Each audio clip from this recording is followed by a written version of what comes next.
No, Kasperi Kapanen didn't lose the hockey game, and no, I'm not here to pick on him. Not today, not on any regular basis.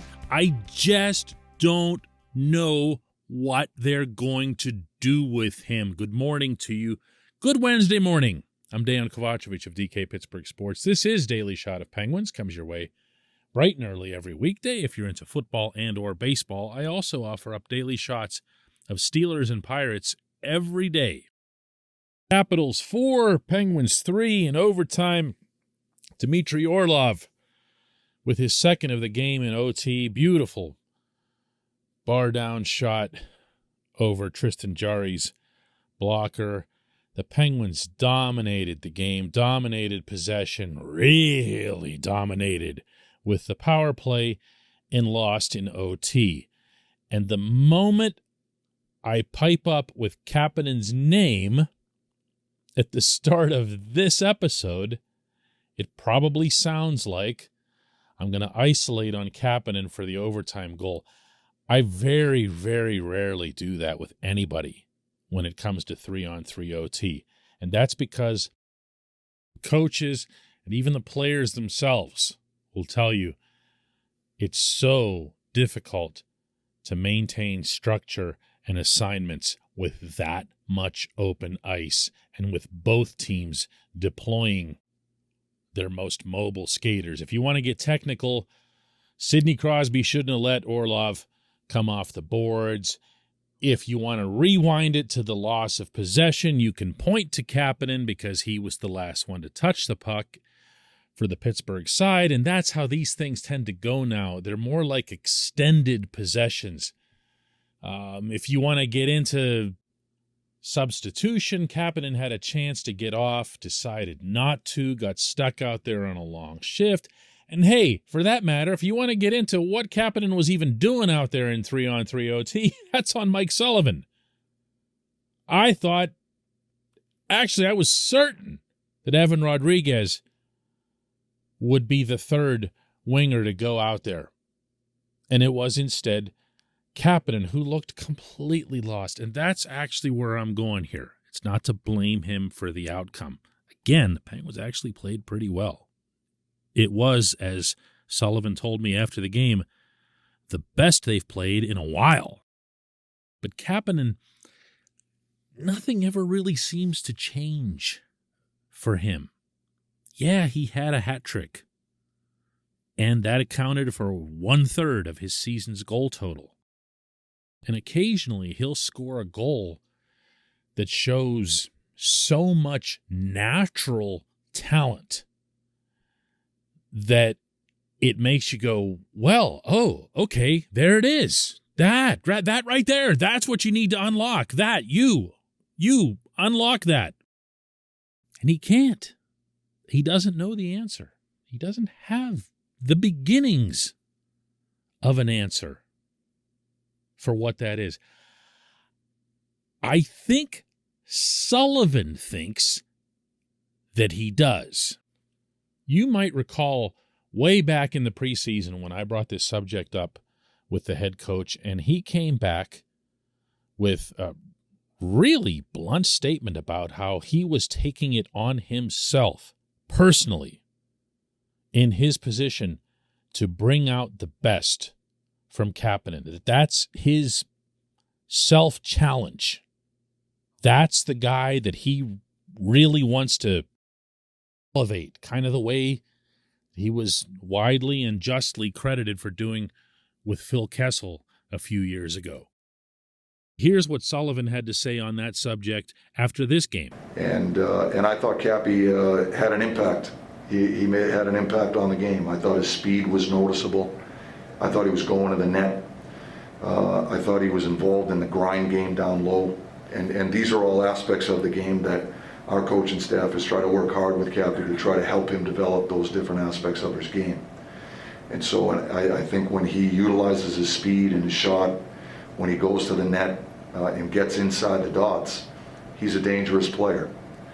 And the way I look at it, and Cappy and I had this conversation yesterday, he's an important player for us. He's a very good player, and it's my job to try to get the best out of him, and that's what we're trying to do. And so he has the ability to play with Gino. He's very capable. And our hope is that those guys can generate some offense for us moving forward, but more than that, be a hard line to play against. And when they do both of those things, they make us a better hockey team.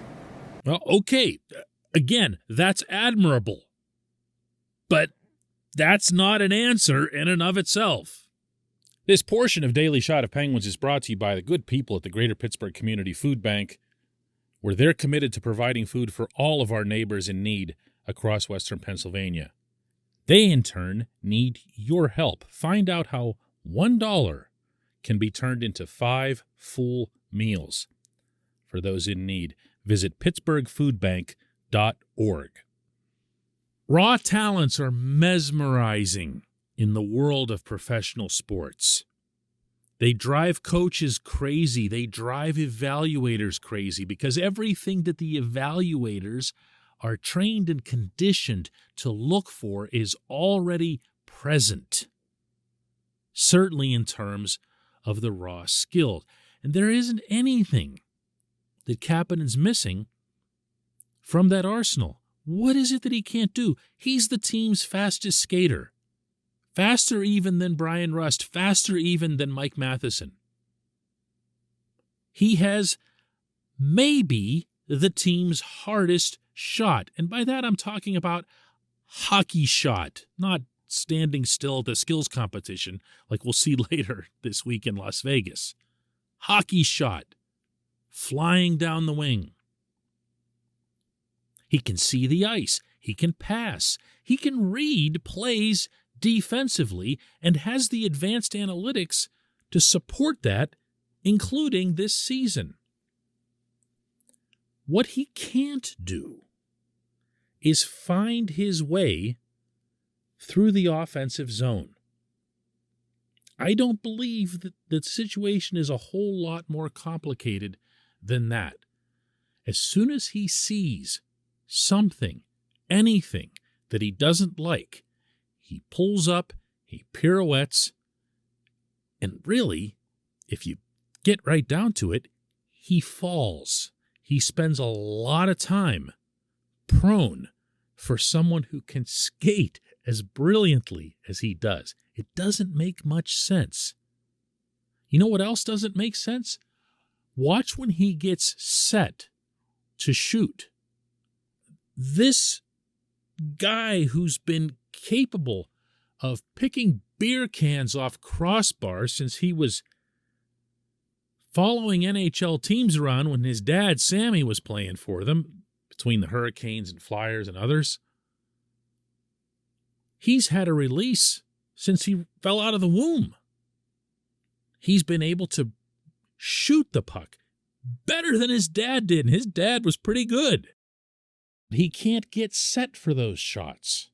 He can't get set to make plays in the offensive zone. He'll stumble. The puck will go off his stick.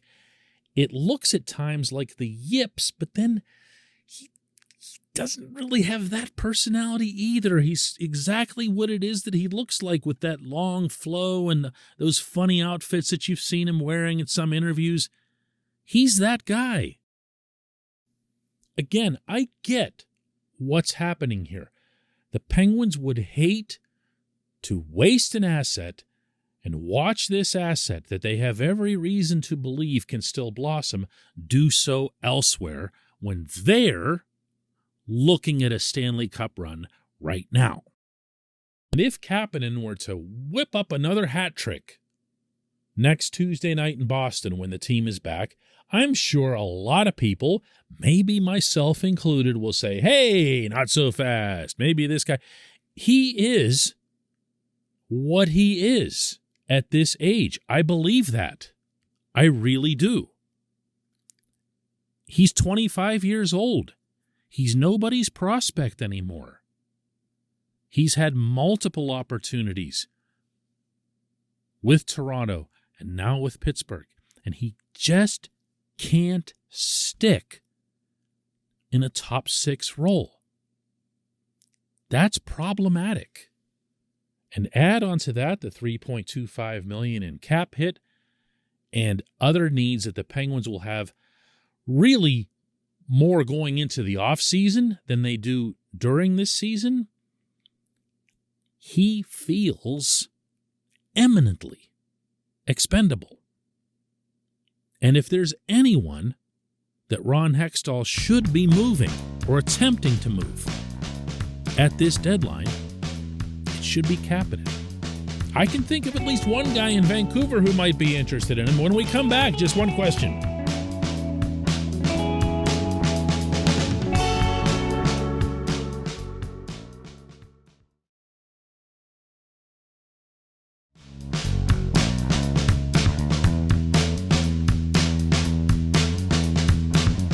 Welcome back. It's time for Just One Question. That's brought to you always on this program by Fubo TV. The monthly cost of cable is over $200. Fubo TV is $65 a month to watch all the same channels, including AT&T Sportsnet Pittsburgh. And right now, Fubo TV is offering our listeners of this show a 7-day free trial and 15% off your first month. Just go to FuboTV.com/DK. FuboTV.com/DK. And today's J1Q comes from Joe, who asks, shouldn't the Eastern Conference playoffs be crazy good this year? It's very possible that the Penguins or these Capitals will finish fourth in the Metro and have to cross over to play the Panthers or the Lightning in the first round. Of course, it could also set up a potential Penguins and Capitals Eastern Conference Final Part 2. Yeah, Joe, that's one of the thoughts that I had throughout covering that game last night. I always hesitate to say that a regular season game has a, quote, playoff-like atmosphere, end quote. Term gets thrown around a lot. It's almost always not the case, and it's usually not even close.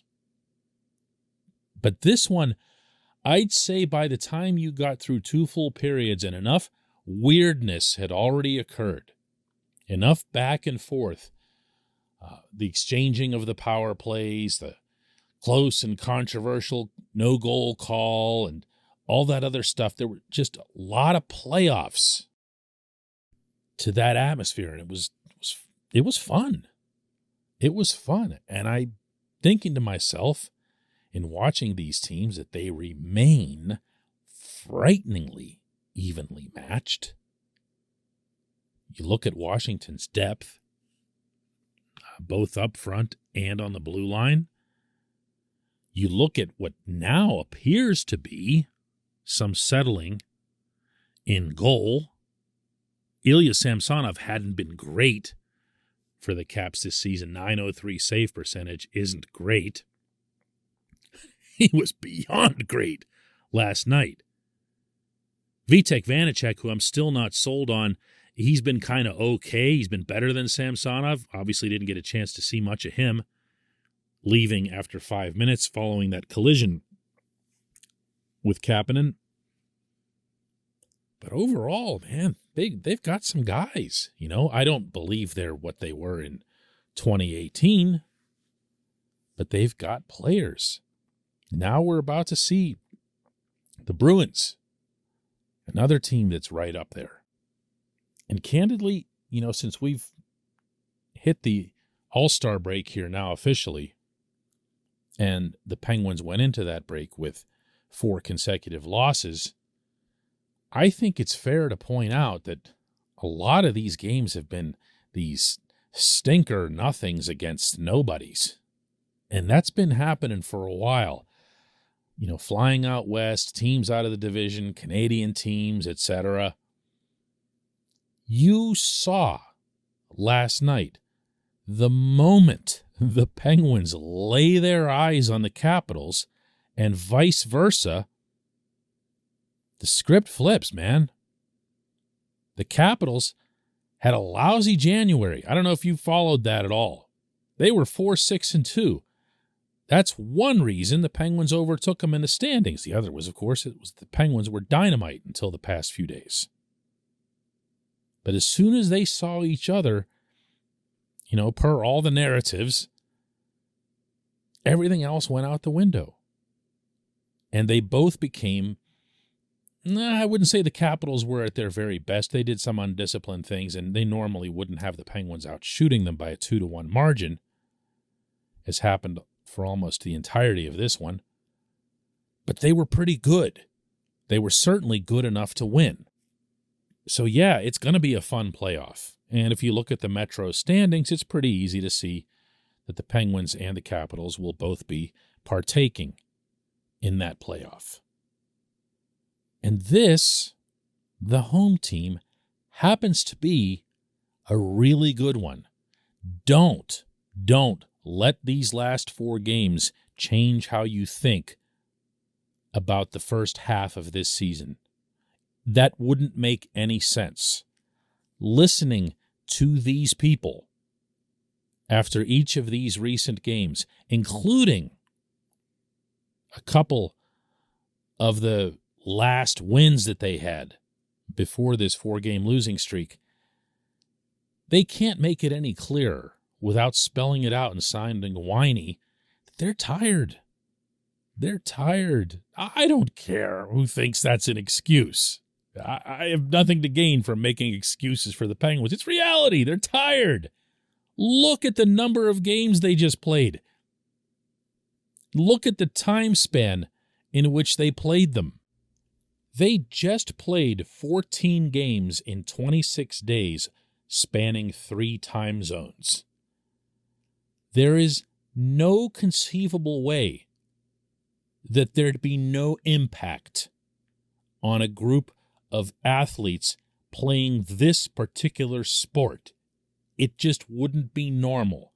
And they ran out of steam there at the end, and they still found enough, dug up enough to be as competitive as they were last night. Don't worry about the hockey team. I'm with you, my man. Look ahead to the playoffs. I appreciate the question. I appreciate everybody listening to Daily Shot of Penguins. We will do another one tomorrow. We don't take All-Star